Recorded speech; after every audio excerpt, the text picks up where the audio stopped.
नमस्कार दोस्तों and good afternoon. आप सभी का एक बार फिर से स्वागत है मेरे यूट्यूब चैनल में। तो मैं बहुत दिनों के बाद वीडियो बना रहा हूँ और आप समझो यूट्यूब मेरा वो कोई प्राइमरी ये चीज़ नहीं है, ठीक है। मैं पैसे कमाता हूँ तो मैं इन्वेस्टमेंट से ही पैसे कमाता हूँ। और यूट्यूब में मेरा क्या सीन हो रहा था कि जो जो मेरा प्राइमरी वर्क था, ठीक है, जो मेरा प्राइमरी वर्क था वो ज़्यादा ही इफेक्ट पड़ रहा था। और अगर आप मुझसे पूछोगे ना व्यूवर्स, तो मैं आपको एक अवेयर करने के लिए सोशल मीडिया पे आया हुआ था ताकि आप इन सारी चीज़ों को समझो। आज मैं टोटल जिन जिन सेक्टर्स पे मैं बात करूंगा ना, आज मैं बात करूंगा फार्मा सेक्टर पे, आज मैं बात करूंगा आईटी सेक्टर पे, आज मैं बात करूंगा एफएमसीजी सेक्टर पे, ठीक है। तो इन सारी चीज़ों पे आप जो है ना टिके रहना। ऑटोमोबाइल सेक्टर पे मैं बात करूंगा। और सबसे बड़ी चीज़ ना कि आपको क्या है कि अभी घबराना बिल्कुल भी नहीं है। वो रीज़न मैं बताऊंगा, इसलिए नहीं घबराना है क्योंकि ऐसा अपॉर्चुनिटी ना मार्केट घुमा फिरा के अगर आपको दे रहा है, ठीक है, तो पैसे बनाने का मौका मिल रहा है आप सभी लोगों को। और इसे बिल्कुल गंवाना नहीं चाहिए। अब मैं बताऊंगा वो चीज़ कैसे, ठीक है। तो सबसे पहले हम लोग यहाँ पे निफ्टी के बारे में बात करेंगे। ये रहा निफ्टी 50 का चार्ट, ठीक है। निफ्टी 50 का चार्ट मैंने यहाँ पे ओपन कर लिया है। एक साल का अगर आप रिटर्न देखोगे ना, तो एक साल का रिटर्न यहाँ पे कितना दिख रहा है?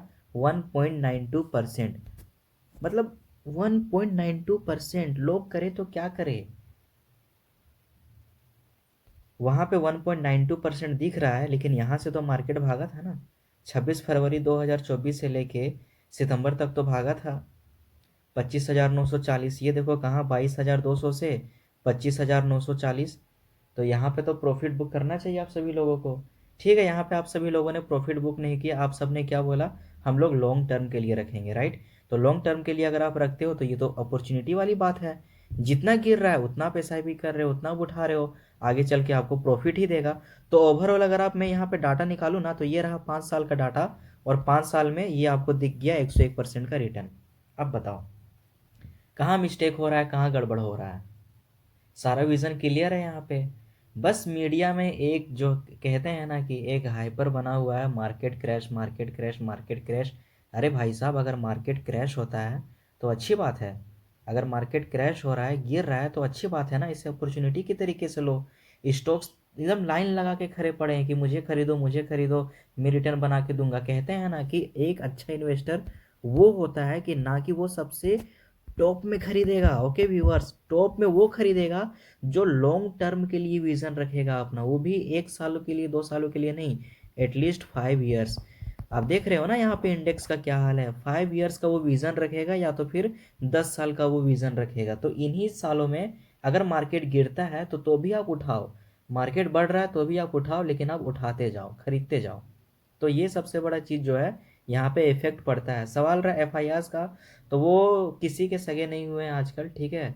अपने घर वाले आजकल किसी के सगे नहीं होते हैं, तो बाहर वाले एफआईआर क्या सगे होंगे किसी के? तो वो उनका शुरू से ही चलन है, बस निकालना निकालना निकालना निकालना, प्रॉफिट बनाना निकालना, प्रॉफिट बनाना निकालना।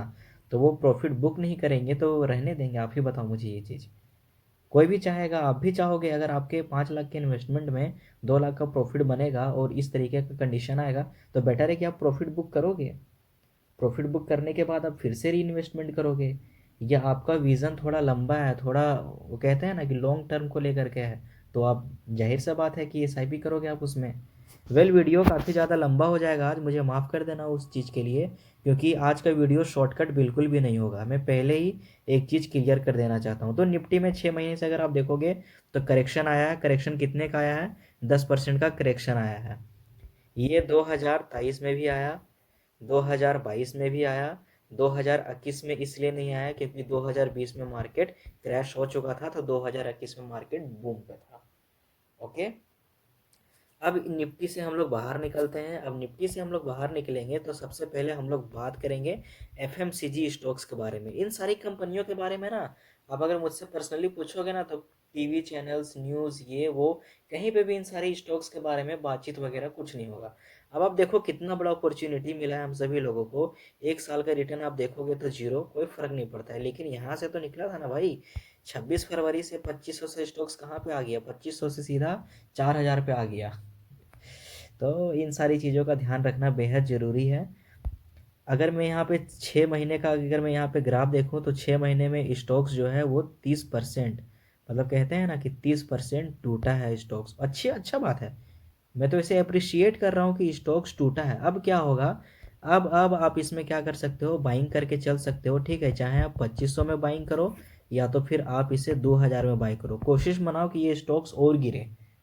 ये सब ना ब्लू चिप स्टॉक्स है, कभी आपको जो है ना पैसे जो है वो कभी डुबाएगा नहीं। एक बात याद रखना आप, ओवरऑल इन सारी कंपनियों का रिटर्न हमेशा पॉजिटिव ही रहेगा और आपको अच्छा खासा मुनाफा ही देखने को मिलेगा। चाहे पैसे 5 साल में डबल करे, 10 साल में, या कभी करेंगे तो ऐसे। ये देखो 5 साल में यहाँ पे इन्होंने जो है पैसे डबल किए। 2020 में क्या था, 2020 में 1200 पे स्टॉक्स था, तो देखो कहाँ कहाँ पाया, ठीक है। 1200 से स्टॉक्स कितने पाया, 1200 से आया 2400 में, और 2400 से कितने पाया, 2400 से आया 3600 में, मतलब 3 गुना। कह रहे हैं ना, 1 लाख अगर आपने 2020 में लगाया रहा था तो ठीक है, वो 1 लाख आज 3 लाख हो गया रहा था, फिर 1 लाख आज 2 लाख बन गया रहा था। तो ये सारी स्ट्रेटेजी पे फोकस करना है आप सभी लोगों को कि एक आम इंसान, एक स्मार्ट इन्वेस्टर कहाँ मिस्टेक करता है, कहाँ वो अ, समझ नहीं पाता इन सारी चीज़ों को। मुनाफा सही है, 1 लाख आपने लगाया, 1 लाख आपने निकाल लिया, 2 लाख पड़ा हुआ है, 2 लाख का इक्विटी पड़ा हुआ है मेरा कोलगेट में। जब बढ़ेगा फिर मैं निकाल लूंगा 1 लाख, फिर जब बढ़ेगा फिर मैं निकाल लूंगा 1 लाख। जरूरी है। आप सब छोड़ दोगे तो फिर आप प्रॉफिट बुक क्या करोगे। जिंदगी 100 साल की है जनाब, 100 साल आप भूल जाओ। अब तो 50-60 साल भी नेचुरल लगने लगा है लोगों को, कि आप 50-60 साल भी ज़िंदगी जी लिए ना तो बहुत जी लिए आप। जब तक जिंदा हो तब तक इन पैसों का इस्तेमाल करो, मर जाने के बाद फिर सारा मोह माया धरती से सब कुछ ऑटोमेटिक ख़त्म हो जाता है। तो ये था एफएमसीजी का प्लानिंग, ठीक है, कोलगेट। उसके बाद अब हम लोग बात करेंगे यहाँ पे हिंदुस्तान एरोनॉटिक्स डिफेंस सेक्टर में। अब डिफेंस सेक्टर का क्या है यहाँ पे, इसका भी सेम फॉर्मूला। 5 साल का, अगर जिसने लॉन्ग टर्म का विजन लिया होगा, 5 साल में ये देखो कितना शानदार रिटर्न दिया भाई, 855% है कोई स्टॉक। मतलब ब्लू चिप स्टॉक्स के बारे में बात कर रहा हूँ मैं, वो ओरी बोरी कंपनीज के बारे में नहीं बात कर रहा हूँ कि जिनके ऊपर क्वेरी बैठा पड़ा है, सेबी बैन मार रहा है, उसके बाद लोगों को डाउट लग रहा है, तो बहुत सारे रिसर्चर मिलके रिसर्च कर रहे हैं उस पर, और जब जब एक नया रिपोर्ट आता है ट्विटर में तब तक वो स्टॉक्स वहाँ से क्रैश हो जाता है। तो ये एक लॉन्ग टर्म विजन के लिए बिल्कुल भी सही नहीं है, ठीक है। तो हिंदुस्तान एरोनॉटिक्स लिमिटेड में अगर आप देखोगे तो अच्छा खासा 855% का रिटर्न है। अब लोग कहाँ मिस्टेक कर रहे हैं वो आप देखो। अब ये गिर रहा है, लोग समझ नहीं पा रहे हैं कि गिर रहा है तो अरे ये तो अपॉर्चुनिटी है हम सभी लोगों के लिए। भाई अपॉर्चुनिटी है, 4800 से स्टॉक्स कहाँ आ गया, 3200 पे आ गया, ये तो अपॉर्चुनिटी हुआ ना भाई। मतलब ऑलमोस्ट अगर आप देखोगे तो स्टॉक्स आप समझो 31% यहाँ पे मुझे क्रैश दिख रहा है, लेकिन नहीं, 31% का कोई मतलब बनता नहीं है। यहाँ पे क्रैश हो रहा है, वेट करो आप, अभी इन्वेस्टमेंट नहीं कर रहे। इन्वेस्टमेंट में आप सभी लोगों को ना एक मूल मंत्र दे देता हूँ, इन्वेस्टमेंट होली के बाद ही करना। अगर आप शेयर मार्केट में न्यू हो और मार्केट के बारे में आपको कुछ भी नहीं मालूम है तो इन्वेस्टमेंट हमेशा होली के बाद ही करना। मुझे पता है कि इतना लंबा वीडियो मेरा बकवास सुनने में आप सभी लोगों को बेकार लग रहा होगा, लेकिन सच्चाई यही है। या तो अप्रैल के महीने में इन्वेस्टमेंट करना या तो फिर होली के बाद इन्वेस्टमेंट करना सबसे बढ़िया रहेगा। उससे पहले जनवरी फरवरी में इन्वेस्टमेंट करोगे तो पछताओगे, जो कि सभी लोग पछता रहे हैं। ओके, तो ये रहा हमारा डिफेंस सेक्टर को लेकर के। अब कौन बोल देगा कि हिंदुस्तान एरोनॉटिक्स लिमिटेड घटिया कंपनी है, खराब कंपनी है, क्या बात करते हो भाई। डिफेंस पे हमारा गवर्नमेंट ऑफ इंडिया कितना बजट डालता है आपको कुछ मालूम भी है। अब मैं यहाँ पे बात करने वाला हूँ महिंद्रा, कहते हैं ना ऑटोमोबाइल सेक्टर के बारे में। मैं इसलिए इस शेयर्स के बारे में बात करूंगा ना, क्योंकि ये शेयर्स को अगर आप 1 ईयर का रिटर्न लोगे तो पॉजिटिव है। अभी तक 43% का रिटर्न ये अभी तक दिखा रहा है लोगों को कि हाँ भाई मैंने यहाँ पे 43% का रिटर्न जो है अभी तक जनरेट करके दिया है। 6 महीने में स्टॉक्स कभी टूटा है, फिर उठा है, फिर गिरा है, फिर उठा है, फिर गिरा है, फिर उठा है, फिर गिरा है, फिर उठा है, फिर गिरा है। तो ये स्टॉक्स का क्या इशारा है, स्टॉक्स का इशारा मुझे यहाँ पे ये लग रहा है कि ईयर टू डेट में देखोगे तो 10% का यहाँ पे गिरावट, बहुत कम गिरावट हुआ है भाई। 1 ईयर का देखोगे तो अच्छा खासी रिटर्न, 5 साल के रिटर्न अगर आप देखोगे तो 505%, मतलब पैसे आपके यहाँ पे 5 गुना बने हैं। 1 लाख का यहाँ पे 5 लाख रुपए बना है। मानो या ना मानो, लेकिन ये फैक्ट आपके सामने है। मैं फिर से कह देना चाह रहा हूँ लोगों को कि इन्वेस्टमेंट सोच समझ के ही करें। भाई मेरे बोलने से ऐसा नहीं कि आप इन्वेस्टमेंट कर दो, ठीक है, ये मैंने वॉच लिस्ट बना के रखा है अपने लिए, ना कि आप सभी लोगों के लिए। मैं तो बस एक एग्जांपल दे रहा हूँ भाई, सेबी के खिलाफ कोई जा सकता है क्या? ना आप जा सकते हो ना मैं जा सकता हूँ। इस देश में सब कुछ करना सही है, लेकिन किसी को फ्री एडवाइस देना वो इलीगल है। उसके लिए आपको लाइसेंस चाहिए। खैर, महिंद्रा एंड महिंद्रा का यहाँ पे सीन यही है। इसको लेकर के तो मेरा माइंडसेट कंप्लीट है, क्योंकि ये स्टॉक्स यहाँ से 4,000 का पोटेंशियल रखता है। 2767 का यहाँ पे वैल्यूएशन है इसका। अभी करंट प्राइस इतना चल रहा है, लेकिन 4,000 का वैल्यूएशन ये स्टॉक्स रखता है, ठीक है। अब मैं यहाँ पे बात करने वाला हूँ, अब आता है फार्मा सेक्टर। मज़ा आ गया भाई। मतलब ऐसे ऐसे मैनकाइंड फार्मा टूटता, ठीक है, सन फार्मा टूटता, सिप्ला टूटता और मज़ा आता। मज़ा नहीं आता? अगर सन फार्मा का प्राइस 1700 से 700 में आ जाता तो किसको मज़ा नहीं आता, ये मुझे बताओ भाई। इन्वेस्टर्स ना टूट पड़ेंगे कंपनी को लेने के लिए। नाटको फार्मा उनमें से एक है। अब हिस्ट्री अगर इसका देखोगे ना, तो ये रहा नाटको फार्मा का हिस्ट्री। कौन कह देगा 1999 में 3 रुपये का स्टॉक्स, 2004 में हम लोग देखते हैं कि 2004 में ये स्टॉक्स कहाँ पे था, ठीक है। ये रहा 2004 में। 5 साल में स्टॉक्स ने क्या किया है? 4 रुपये का स्टॉक्स 6 गुना किया है। 25 रुपये प्राइस दिख रहा है हम सभी लोगों को। 6 गुना किया है पैसे स्टार्टिंग में। उसके बाद 2004 में 25 रुपये का है, तो 5 साल को लेके चलते हैं ना, तो 2009 का हम लोग देखते हैं। 2009 में क्या रहता है? 2008 में याद रखना मार्केट क्रैश हुआ था, ओके। बट फिर भी 2009 में मार्केट क्रैश हुआ था।